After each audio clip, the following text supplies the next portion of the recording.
Hello everyone, मैं advocate Poonam नागर target for IQ में आपका स्वागत करती हूं।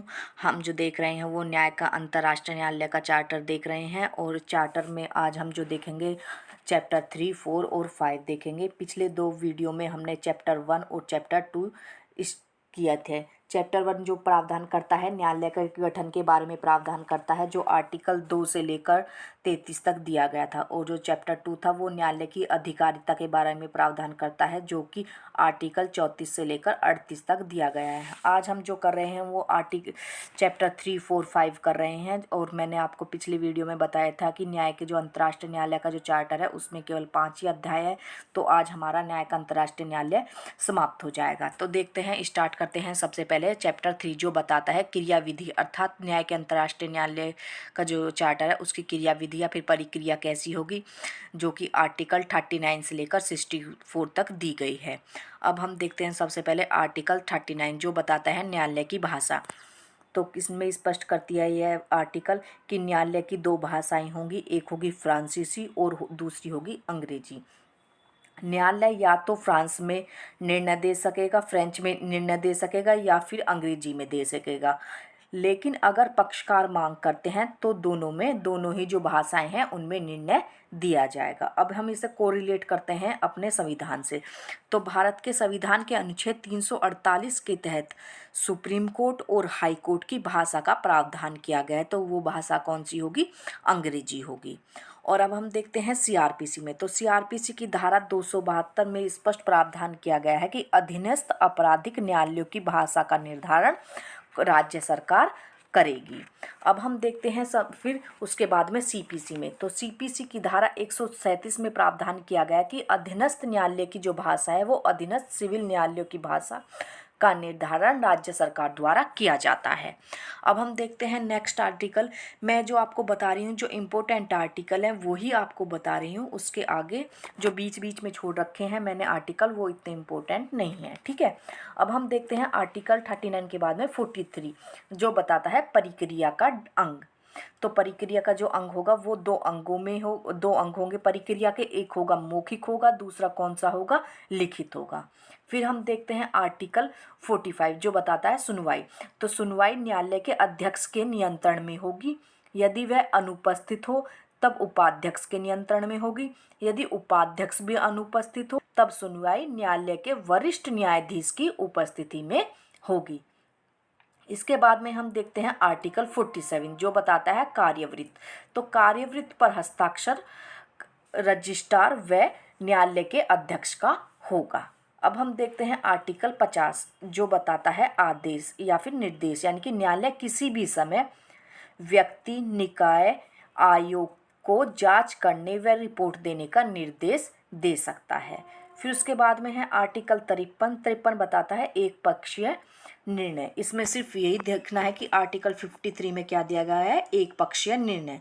इसके बाद में आर्टिकल 55 जो बताता है निर्णय। तो निर्णय बताया है कि सभी प्रश्नों पर निर्णय उपस्थित न्यायाधीशों के मत पर किया जाएगा। यदि न्यायाधीशों का मत बराबर है तब न्यायाधीश निर्णायक मत देंगे। इस आर्टिकल में रेफरी का सिद्धांत समाहित है। तो जो ये रेफरी का सिद्धांत है, आप बताइए मुझे कि भारतीय साक्ष्य अधिनियम की किस धारा में दिया गया है। ठीक है, ये आपके लिए होमवर्क है, कमेंट बॉक्स में लिखिए कि किस धारा में दिया गया है। इसके बाद में हम देखते हैं आर्टिकल 58 जो बताता है हस्ताक्षर के बारे में, बताता है कि न्यायालय के निर्णय पर रजिस्ट्रार व अध्यक्ष के हस्ताक्षर होंगे। इसके बाद में आर्टिकल 59 जो बता रहा है न्यायालय के निर्णय की केवल उन पक्षकारों को उन्हीं मामलों को छोड़ कोई बाध्यकारी शक्ति नहीं होगी। और जो न्याय के अंतर्राष्ट्रीय न्यायालय का जो निर्णय है केवल उस वाद के उस पक्षकार पर तथा केवल उसी विशिष्ट मामलों में लागू होगा। और ऐसा मामला निर्णय व्यक्तिबंदी होता है। ऐसा निर्णय पूर्व निर्णय का सर्जन नहीं करता है। यह बता रहा है हमारा आर्टिकल 59। अब हम देखते हैं आर्टिकल 60 जो बताता है अपील के बारे में कि न्यायालय का निर्णय अंतिम होगा तथा उसके विरुद्ध कोई अपील नहीं होगी। आर्टिकल 61 देखते हैं इसके बाद में, जो बता रहा है कि न्यायालय के निर्णय का रिवीजन अर्थात पुनरीक्षण जो होगा वो निर्णय दिए जाने के 10 वर्ष के अंदर किया जाएगा।